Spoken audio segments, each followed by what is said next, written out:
বাঁশের গিটের মতো একটা করে গিট রয়েছে দেখুন, আপনারা হাত দিয়ে নিজের গলায় হাত দেন আর আমার মায়েদের গলায় হাত দেন, একবারে প্লেন রয়ে গিয়েছে না, কি বলছেন? এই দেখুন আমার নাই বলে এদেরও নাই, বুঝতে পারছেন? তবে সাবধান, পরের মেয়ে ছেলের গায়ে হাত দিতে যাইয়েন না, নাহলে ধনঞ্জয় মারা হইতে পারেন না, কি বলছেন? হ্যাঁ, ধরা পড়লে ধনঞ্জয়, না হলে এনজয়, নাকি বাবা?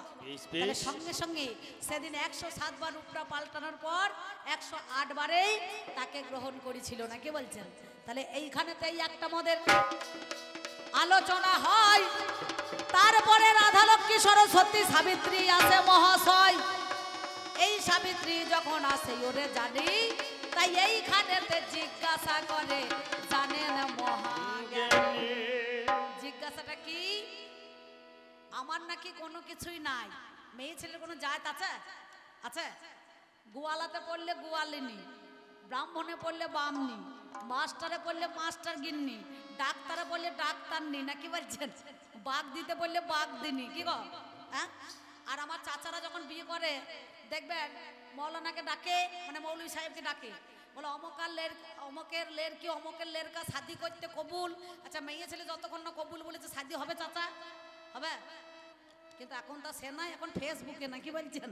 হ্যাঁ, যাদের লজ্জে পালিয়ে গিয়ে বিয়ে হয়েছে তাদের কি হবে? হ্যাঁ, তাদের কিন্তু কিছু হবে না, হবে? হ্যাঁ, তাদের ওই মনে করুন এক কথাটা খাটবে না। তাহলে নারী কিন্তু কোনো জাত নাই, এই প্রকৃতির কোনো জাত নাই। উনি আমাকে একটা জিজ্ঞাসা করেছে, বলছে বলো যদি দং হৃদয়ং তব, যদি দং হৃদয়ং মম, তব হৃদয়ং মম হৃদয়ং। তোমার হৃদয় একাকিত হলো, সেদিন পিতৃকুলকে তোমরা নিলে, কিন্তু মাতৃকুলকে সেদিন কি করলে না, তোমরা দায়বদ্ধ করলে না কেন? আপনারা জানেন পিতৃপক্ষ সূচনা হলে পারে কিছুদিন পরে দেবী পক্ষকে নিতে হয়, নাকি বলছেন? নাই না? কি গো, নাই না? তা বলছে চিন্তা করে দেখো তো, এই মায়ের টাইটেল তোমাদের কি নিজের সত্তা নাই? ওরে যার জন্য নাও না কেন, যার জন্য নাও না কেন, ওরে বলো কথা দেখি তোমার কাছে, যার জন্য নাও না কেন। কে বলেছে নেই না? যখন বিদায়ের কালে দেখবেন 16 আনা টাকা, কটা ধান, কটা দুর্বা, ইঁদুরের মাটি, নাই না গো বাবা? সেই ইঁদুরের মাটিটা নিয়ে গিয়ে দেখবেন পিছন দিকে বলে আজ থেকে যা খেলাম তাই শোধ দিলাম, নাকি বলছেন? তাই না? ওই পুরুষ তো তখন বলে না যে যা খেলাম তাই শোধ দিলাম, এ তখন হাসতে হাসতে বিয়ে করে নিয়ে চলে যাবে, যাবে না? কিন্তু সেই দিন ওই বরমাল্যটাই দেওয়া ছিল তোমার গলায় আমার গলায়।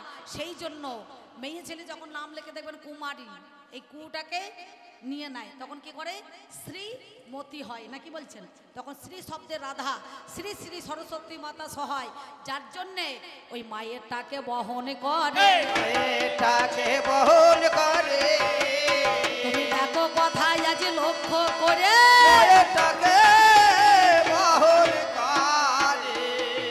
তাহলে দেবী পক্ষ সূচনা হয়, পিতৃকুলকে পরিত্যাগ করে দিয়ে আজ থেকে আমি যা খেলাম তাই শোধ দিলাম। কেন? আর বিয়ের সময় দেখবেন তারাটাকে দেখতে হয়, ওই তারার নাম হচ্ছে নাম যার অরুন্ধতী, নক্ষত্রের মতো যেন তোমার সংসারে গিয়ে আমি যেন সুন্দরভাবে এই চকচকে করে আলো ফোটাতে পারি, নাকি বলছেন? চারিদিকে সংসারে যেন ওই আলোর মতো জ্যোতি ফুটে উঠে। ওই জন্য অনেকে দেখবেন নিয়ম আছে, কি করে গো, মাঝে মাঝে দুধ ফোটানো দেখে, দেখে না? উতলার দেখে না? অনেক সময় দেখেন না, মেয়ে ছেলে দুধ ফোটায়, অনেক সময় একবার দেখবে দুধের হাঁড়িটাকে একটুখানি উতালতে হয়, নালে পারে, কারণ সংসারে উতুলে বাবা ধন পড়বে না, উতলে বাবা ধন পড়বে না। আমি জানাই এই কথা 16 আনা, উতলে বাবা ধন পড়বে না। এই তারা মেয়ে ছেলে দেখবেন এই জগৎ সংসারে মেয়ে হয়ে মেয়েকে বাবা দেখতে হবে, মেয়েকে বাবা দেখতে হবে। তাই দেখো তারে আজ সাক্ষী রেখে, মেয়েকে বাবা দেখতে হবে।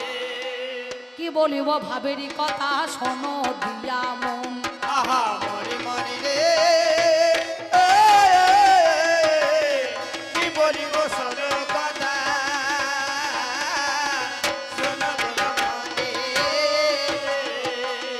আমি বলি কথা আজকে তোমায় মনেরই মতন। গো মনের মতো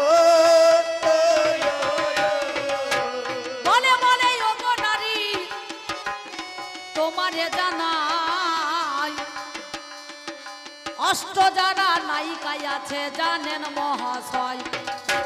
তোমার কাছে বলি কথা গো শোনো কথা কানে, নামে যারে থাকে দেখো যতনে যতনে। ললিতা বিশাখা গোবিন্দ লেখা হলো, তুরঙ্গ বিদ্যা বাবা চম্পক লতা বলো। কি বলবে ভাবের কথা তোমারে জানাই, আমি সত্যি কথা বলি আজকে শোনোই আমার ঠাই। এক এক নায়িকার গো অষ্ট দেখো আমার দশাই আছে জানি, বলো দেখি আজকে নারী তুমি গুণময়ী। তোমার কাছে বলি কথা শোনোই আমার ঠাই, তারে বলো বলো কি বা বটে বলো তো আমায়।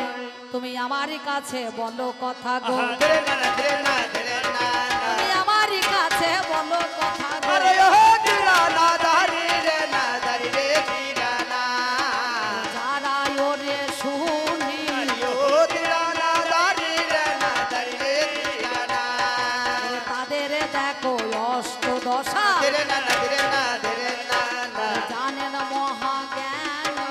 ও ধীরা না দারি রে না দারি রে ধীরা না শোনো শোনো শোনো কথা তোমারে জানাই, নামে যারে বাসক সজ্জা হলো জানেন মহাশয়। বালক সজ্জা যার নাম জানেন মহাজ্ঞানী, উৎকণ্ঠিতা বাবা শোনো তার কাহিনী। বাসক সরিকাই আমার জানেন মহাশয়, তোমার কাছে বলি কথা শোনোই আমার ঠাই। কি বলিব ভাবের কথা জানেন মহাজ্ঞানী, বলে বলো বলো প্রকৃতি গো আজকে আমি শুনি। তোমার কাছে বলি কথা শোনো দিয়া মন, উৎকণ্ঠিকা হলো মনেরই মতন। সত্যি কথা বলি আজ শোনোই আমার ঠাই, কারণ তারা প্রেমের জন্য দেখো আমার যোগাযোগ সারায়। কেন বলুন দেখিনি, যার স্বামী দেখবেন বিদেশেতে পড়ে থাকে তার মনটা কিন্তু মাঝে মাঝে ঘরে থাকে না, তার স্বামীর কাছে মন পড়ে থাকে। স্বামী কাছে মোর পড়ে থাকে, আমি জানাই কথা বাবা আপনাদের কাছে, স্বামীর কাছে মোর পড়ে থাকে। তাহলে খণ্ডিতা বাসক সজ্জা আপনাদের মধ্যেখানে উৎকণ্ঠিতা, এই জগৎ সংসারের মধ্যেখানে তারা দশম দশা কখন, যখন জগতের প্রতি শ্রীকৃষ্ণের বিরহ হয়ে সেই দিনে তারা তাদের যোগে দেখো আরাধনা করে। দেখো আরাধনা করে, আমি বলি কথায় আজ আপনাদের অন্তরে, দেখো আরাধনা করে। যার জন্য জগতের প্রতি সেদিন সম্মুখে দাঁড়িয়ে এই যে যোগমায়া বড়াই বুড়িকে নিয়েছিলেন, তার প্রেমের জন্য যোগাযোগ করার জন্য করিয়ে দেওয়ার জন্য সব সময় এই যোগমায়াকে স্মরণ করত। যোগমায়াকে স্মরণ করতো, আমি জানাই কথা আপনাদের মাঝে, যোগমায়াকে স্মরণ করতো। সেই জন্য মাঝে মাঝে তাদের দশাটা কার জন্য হয়, জগৎপতির জন্য হয়। চিন্তা জাগরণ মনে মনে ভাবে রাধারানীর যেমন হয়েছিল, তিনি ভগবানের বিরহে কৃষ্ণের বিরহে সেদিন কিন্তু এই বিছানা সজ্জায় তিনি কিন্তু শয়নে বাবা পড়েছিল। শয়নে বাবা পড়েছিল, আমি জানাই কথা আপনাদের ভালো, শয়নে বাবা পড়েছিল।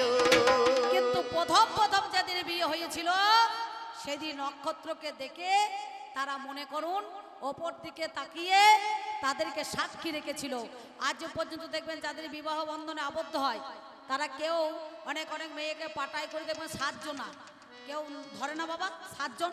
একটা মেয়ে ছেলে কি এমন ভারী আছে, একটা বেটা ছেলেই তো মনে করুন তাকে কোলে করে তুলে আনতে পারতো, চ্যাংতলা করে আনতে পারতো না, কিন্তু পাটাতে বসিয়ে ওই 7 জনাতে আনতে হবে। সাজনাতে আনতে হবে, ওই হলুদ দেয় না মাছে, হলুদ কি যদি ভালোবাসা তেমন থাকে তাহলে ঠিক হবে। আর যদি মাছে হলুদটা বাদ দিয়ে তখন হারে হলুদ দেবে না, কি বলছেন? ওই জন্য একটা এইখানে দেখবে দুব্ব ঘাসের সঙ্গে একটা হলুদ সুতো বাঁধা থাকে, থাকে না?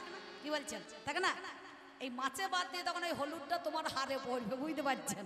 হ্যাঁ, ওই যদি দম হৃদয় তব, যার জন্য মেয়ে ছেলে বিয়ে আসার আগে ওই মুখে মুখে দর্শন অত নয়নে নয়নে থাকার জন্য দেখবে প্রথমে শিলে চাপায়, চাপায় না? কি বলছেন? শিলে চাপায় না, দেয় না শিলটাকে? হ্যাঁ, শিলটাকে দেয় কতটা ভারী, কতটা ভারটাকে বহন করতে পারবে সেই জন্য আগে শিলে চাপাইতে হয় না, কি বলছেন? এই শিলের যতটা ভারী সেই ভারীটা একটু লক্ষ্য করে দেখতে হবে, লক্ষ্য করে দেখতে হবে। আমি জানাই কথাই আপনাদের মাঝে, লক্ষ্য করে দেখতে হবে। তিন কথা গেল, আর একটা বলছে আমি তোমাকে শাঁখা দিলাম, সিঁদুর দিলাম, লোহা দিলাম, হাই রোডে মোরাম দিলাম, নাকি বলছেন? দেয় নাই? হাই রোডে মোরাম দিয়েছে। তাহলে আমি যেদিন মরে যাব সেদিন ওর মোরাম গোটা থাকবে, শাঁখা থাকবে, সিঁদুর থাকবে, থাকবে? হ্যাঁ, ওর মাল ওকে ডেলিভারি দিয়ে দিই, নাকি বলছেন? বলে হাঁড়ি নাই তো বিড়ি নিয়ে কি হবে? আগেকার দিনে দেখবেন হাঁড়ি যখন পড়তো মাটির হাঁড়ি তখন কিন্তু ওই বিড়েটাকে ফেলে দিত না? হ্যাঁ, বলে আসল স্বামী নয়, নকল স্বামীর আর কোনো দাম নাই। তাহলে তোমাকে আমি কি দিই নাই বলো? আমি মন, প্রাণ, জীবন, যৌবন সব কিছু দান করলাম। তার বাদেও আমি আমার টাইটেল গেল, আমার কুল গেল, আমার মান গেল, সব বাদ দিয়ে তোমার গোত্রতে গোত্র হলো, কারণ তোমাকে ভালোবাসার জন্য। কিন্তু আমিও তোমাকে একটা জিনিস দিয়েছিলাম, তুমি সেটা রাখতে পারো না, সেটা রাখতে পারো না। এর জন্য আমি দায়ী নই, তুমি সেটা রাখতে পারো না। তুমি যেমন আমাকে দিয়েছিলে আমিও তোমাকে দিয়েছি, কিন্তু আমি 5খানা জিনিস ব্যবহার করছি। যতদিন তুমি আছো আমি বই নিয়ে বেড়াইছি, কিন্তু আমিও তোমাকে দিয়েছিলাম একটা মঙ্গলসূত্র মতো। দেখবেন যারা ঘরের লোক হয় অনেকে দেখবেন ওই বিড়াল কুকুর পোষে না, গেটের লেখা থাকে না, কুকুর হইতে সাবধান, দেখবেন থাকে না? এখন মানুষ হইতে সাবধান বলবে না, কিন্তু গেটের লেখা থাকে কুকুর হইতে সাবধান। একেও ঠিক আমার ঘরের লোক বলে বেল বাঁধা করে একটা মাল আমি দিয়েছিলাম, বুঝতে পারছেন?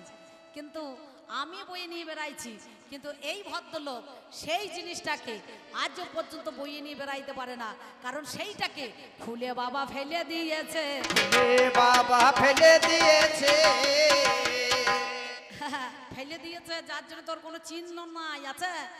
ও মরে গেলে পরে আমি বিধবা, কিন্তু আমি যদি মরে যাই ওকে কি বলবে? কি বলবে গো? কিছু বলবে? আমি যদি মাস্টার হই কি বলবো ওনাকে? কিছুই বলবে না। আমি যদি দিদিমণি হই ওনাকে কিছুই বলবে না, বলবে? হ্যাঁ, কিন্তু এই প্রকৃতির সঙ্গে এই প্রকৃতির তুলনা হবে না। এই প্রকৃতি নয় রে ভাই, আর এক প্রকৃতি আছে, এই প্রকৃতি নিয়ে যায় সেই প্রকৃতির কাছে। তাহলে এই জগতের প্রকৃতি আর সেই জগতের প্রকৃতি তখন কিন্তু এক হবে না। তাহলে তোমাকেও আমি দিয়েছিলাম, সেইটা তুমি রাখতে পারো না, সেটা তুমি রাখতে পারো না।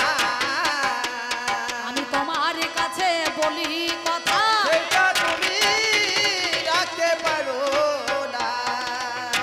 আমি বাবার ঘর থেকে কুমারী হয়ে এসেছিলাম, সেই কুমারীটা রে ফেরত দিতে পারবে? পারে? কি বলছেন?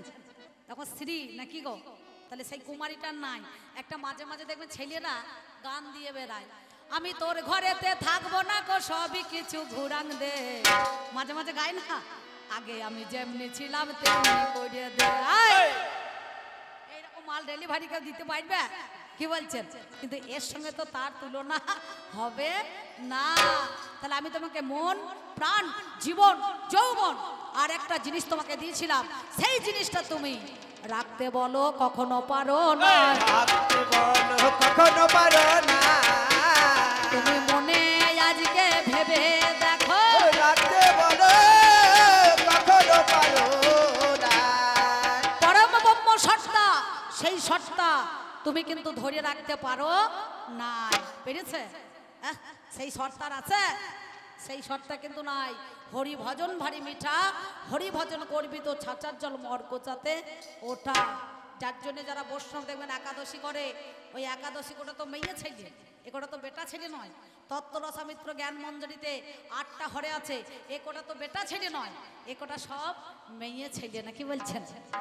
চন্দ্রাবলী রাধারানী সুবাসিনী হলো শেষ নাগে রেবতী কি বলিব বলো সুদর্শনী ও বাবারে জানেন মহাশয় সাবিত্রী হইয়া গেল আপনাদের জানাই আপনাদের কাছে কথা আমি বলে যাই শেষ নাগে হইয়া গেল মিথ্যা বলি নাই তা হইলে চিন্তা করিয়া দেখো তুমি জানি এই প্রকৃতির খেলা চলে বিশ্ব দুনিয়ায় জানেন মহা জ্ঞানী বুঝতে পেরেছ শুধু তোমার একা অবদান নাই তোমাকে বাদ দিয়ে নয় এই নারীকেই আগে ধরতে হয় এই প্রকৃতিকে আগে ধরতে হয় প্রকৃতি যদি না থাকে তাহলে জগৎ চলবে না আমি সবাইকে ধরে বাবা রেখে দিয়েছি বাবা রেখে দিয়েছি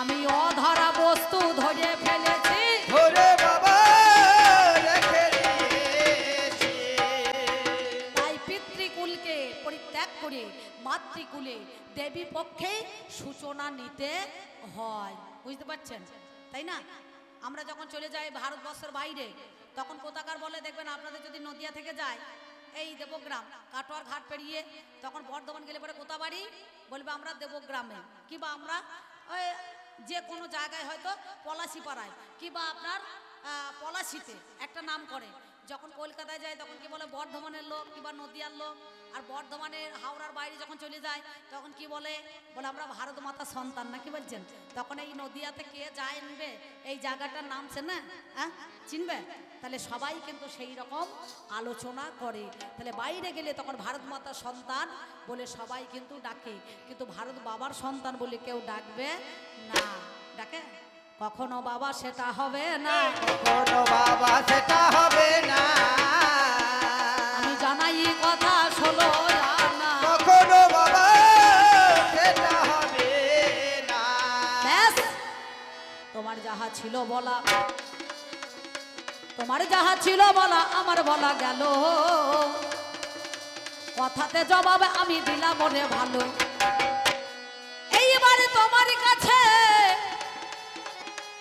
আমি জানতে চাই বলো কথা বলো দেখি তোমারে জানাই সত্যি কথা বলো তুমি বলছো আমি এই জগতের পুরুষ আচ্ছা রাধারানীর কি ভালোবাসা কম ছিল কি বলছেন রাধার কি প্রেমের মহিমা কম ছিল রাধাকে বাদ দিয়ে সেদিন চন্দ্রাবলীর ঘরে চলে গেল নাকি এ চন্দ্রাবলীর ঘরে ঢুকিল চন্দ্রাবলীর ঘরে ঢুকিল ওরে চন্দ্রাবলীর বাবা ঘরে ঢুকিল চন্দ্রাবলীর বাবা ঘরে ঢুকিল আমি বলি কথায় আজ তোমায় ভালো চন্দ্রাবলীর ঘরে ঢুকিল যুগ যুগ ধরে এই প্রকৃতি রয়েছে দাঁড়ে দাঁড়ে সত্যতে নারায়ণ তার পাশে লক্ষ্মী তেতায় রাম হলে আমি সীতা তারপরে কৃষ্ণ হয়ে আমি রাধা কলিতে গৌরাঙ্গ মহাপ্রভু হয়ে আমি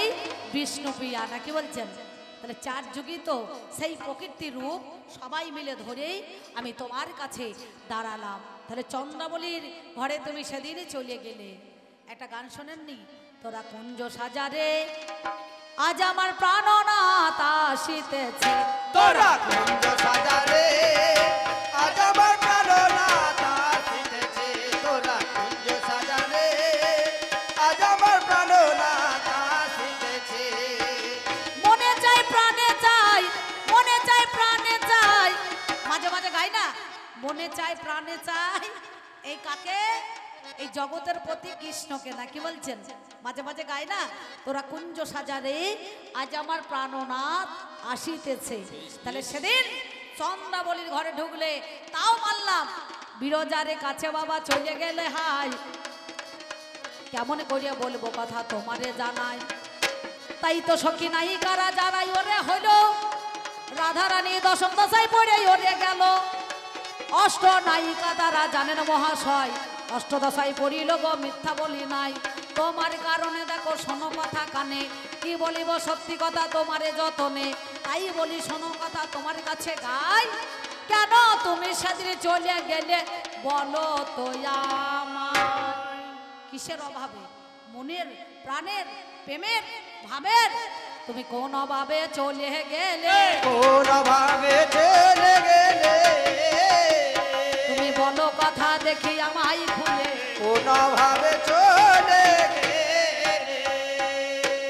এই কথা বাদ দিয়ে আর এক কথা তোমার কাছে ধীরে না না ধীরে না ধীরে না না আর এক কথা তোমার কাছে ধীরে না না ধীরে না ধীরে না না আমি বলো গান ও ধীরা না ধরে না ধরে না পঞ্চ প্রকৃতি কেন তুমি ধীরে না না ধীরে না ধীরে না না ওর সামনে দাঁড় করা ও ধীরা না ধরে না ধরে না অহল্যা কুন্তি তারা মন্দোদরী দ্রৌপদী পঞ্চকন্যা আজও পর্যন্ত বাসি মুখে বিছানা থেকে দেখবেন আড়াই পা পিছিয়ে গিয়ে নামকরণ করলে পারে সেদিন পা মহাপাপ থেকে উদ্ধার হয়ে যাবে নাকি দাদা? কিন্তু তুমি যদি সত্যিকারে কথা বলো সবকিছু যদি তোমাদের হয় এই পুরুষের হয় তাহলে পাঁচখানা নারীকে পঞ্চ প্রকৃতিকে সামনে কেন দাঁড় করালে? সামনে কেন দাঁড় করালে এটা কিসের কারণে বলো খুলে? সামনে বলো দাঁড় করালে আর আমাকে বাদ দিয়ে তোমার একার দ্বারাই কি করেছো? ধীরে না না ধীরে না ধীরে না না তুমি একার দ্বারাই কি করেছো? ধীরে না না ধীরে না ধীরে না না ওরে বলো দেখি মরে ও ধীরা না ধরে না ধরে না ভাবিরি ঘরে ভাব লাগাইয়ে ধীরে না না ধীরে না ধীরে না না ওরে বলি কথা তোমারে ও ধীরা না ধরে না ধরে না এই গেল তোমার কথা তোমারে জানাই আর বেশি কথা বাবা বলা তো যাবে নাই। এইখানেতে প্রথম পালা দিলাম আমি ছাড়ি চন্দাননে সবাই মিলে বলুন হরি হরি মা জননী দরদিনী সবাই মিলে হাই উলুধ্বনি দেবে মাগো আপনাদের জানাই এই আসরে উলুধ্বনি দেবে মাগো জানি আমার প্রথম পালাই এইখানেতে আমি এবার ছাড়ি। আমি আপনাদের মধ্যেখানে দাঁড়িয়ে ওনাকে কয়টা কথা দিলাম উনি আমাকে যেমন দিয়েছিলেন আমি সেরকম বললাম এই জগৎ সংসারের মধ্যেখানেই সেই জন্য বলছি এসো জগৎ জনবন্দিনী নগনন্দিনী এসো জগৎ জনবন্দিনী মানব নন্দিনী এসো জগৎ জনবন্দিনী মানব নন্দিনী